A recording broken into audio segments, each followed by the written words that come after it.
Hi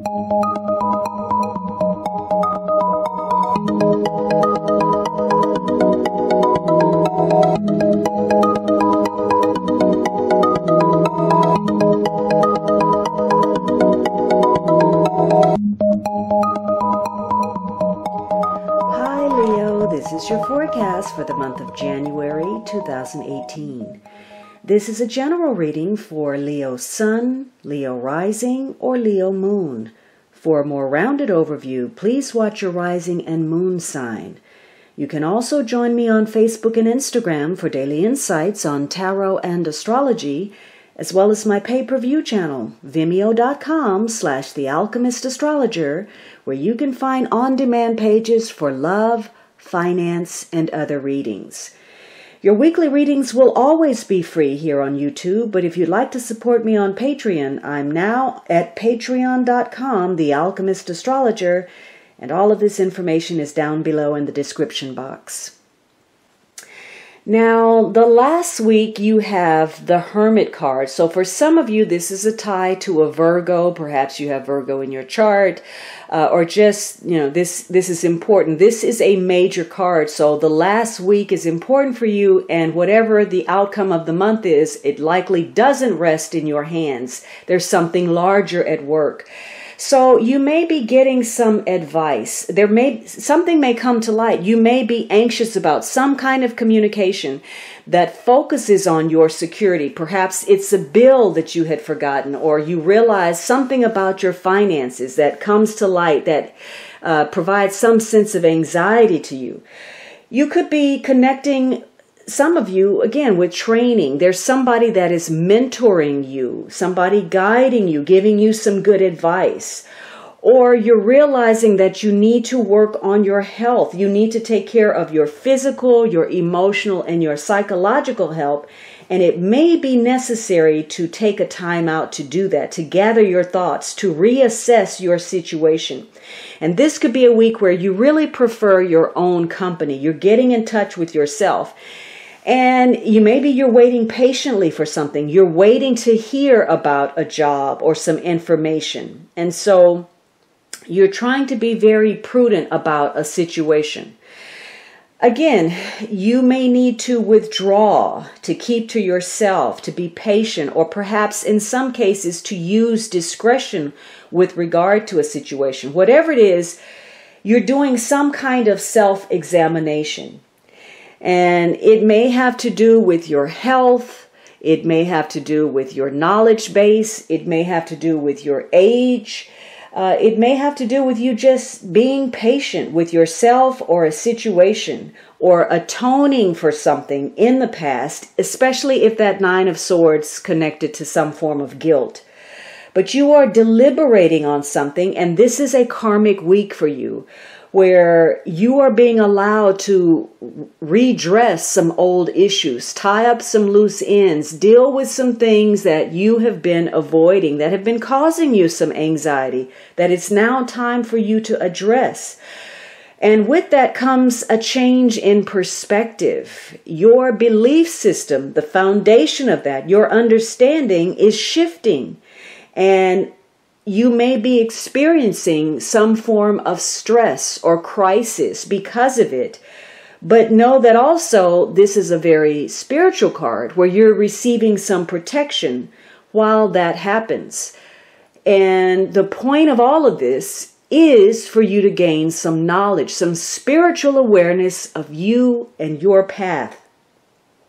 So this is a week of observance, of listening, of quiet, of inner contemplation, of assessment, looking at other people and what they're doing versus what they're saying. And that's going to tell you a lot about who you're involved with and whether it's worthy of you working towards something with this person. This is a time for you to trust you, to rely on your own intuition rather than others to keep their word, because they may disappoint you.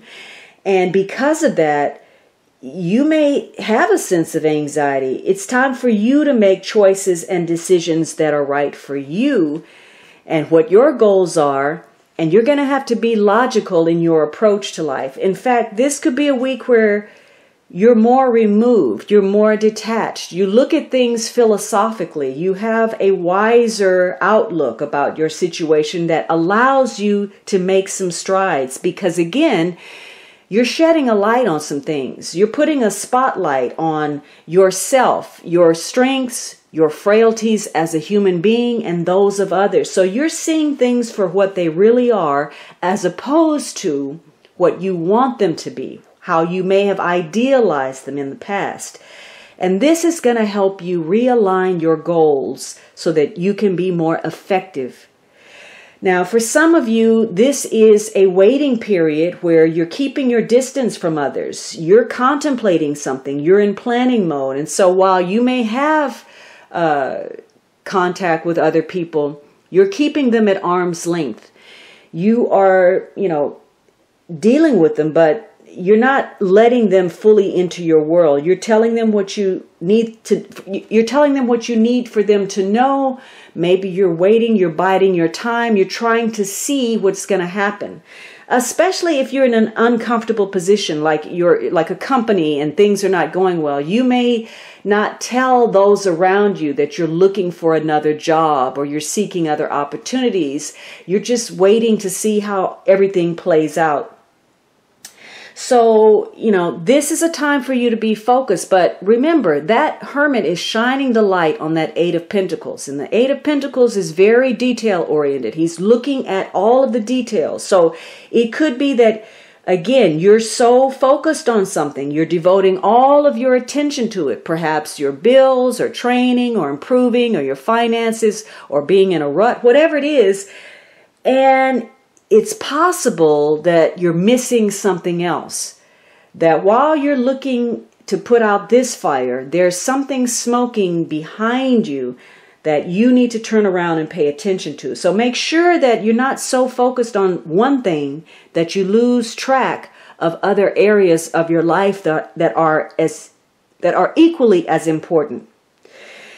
Now, the Hermit card, of course, has ties to Virgo, and Virgo is a sign that is very focused on being efficient, doing things to the best of the ability.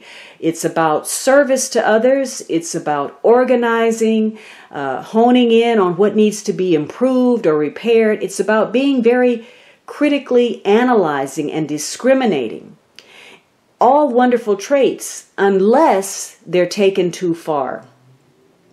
And the idea of criticism and judgment can be an issue right now this week. It could be that you or someone you're involved with is going out of their way to provoke some kind of controversy because either you or another person thinks they know best. They know how to improve. They know how to repair. They can fix it. They've got the answer. And it creates some kind of confrontation, a showdown, and obviously somebody's going to lose. Now, it's important to note that in life, these issues, your daily life is going about, things are occurring. It's not about the event. It's about, what does this event mean? What's the meaning behind this? Okay, you had a confrontation. It's not about the confrontation. It's about, what did you get out of it? And somebody is learning that they don't know what they think they do. And it's a lesson in being critical and judgmental of others. And again, the Nine of Swords spoke of trying to make choices for other people because you think that that's what's best. So this is a week about, being logical and gaining some self-awareness. Now, this could be some information that ties to your passion. If it's a love situation, it's about your desire, your love, your lust. But it could also be about following your bliss, your passion for life, or the need to follow your bliss, your passion. Something that you can work on, something that is a labor of love for you, something that makes you want to get up in the morning rather than being anxious or worried when you get up in the morning.